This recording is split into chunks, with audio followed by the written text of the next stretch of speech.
II every year, on one quiet Sunday morning in March, something strange happens across the United States.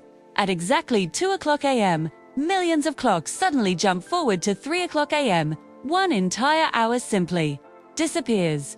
No alarm, no warning, just 60 minutes of life that never happened.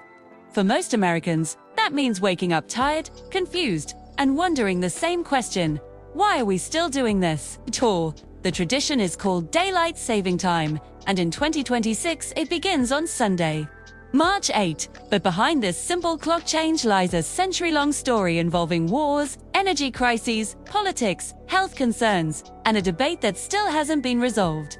So today, we're unpacking the mystery of America's lost hour. Let's start with the basic idea. Daylight saving time shifts the clock forward by 1 hour. The goal is simple: move an hour of daylight from the morning to the evening. Here's what that looks like in practice.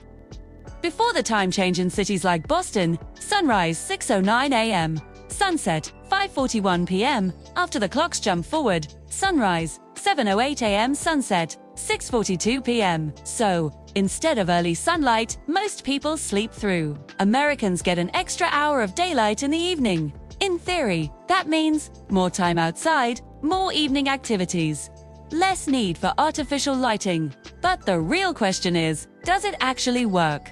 To understand that, we have to go back more than 100 years. Daylight saving time wasn't invented for convenience, it was invented for war. In 1918, during World War I, the United States adopted daylight saving time for the first time. The reason? Fuel conservation.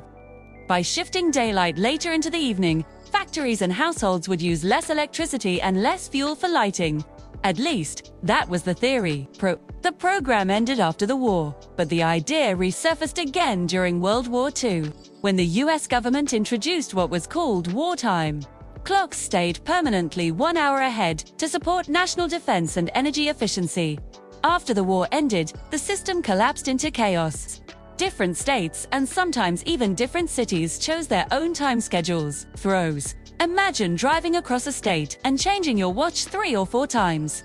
Eventually, the confusion became impossible to manage.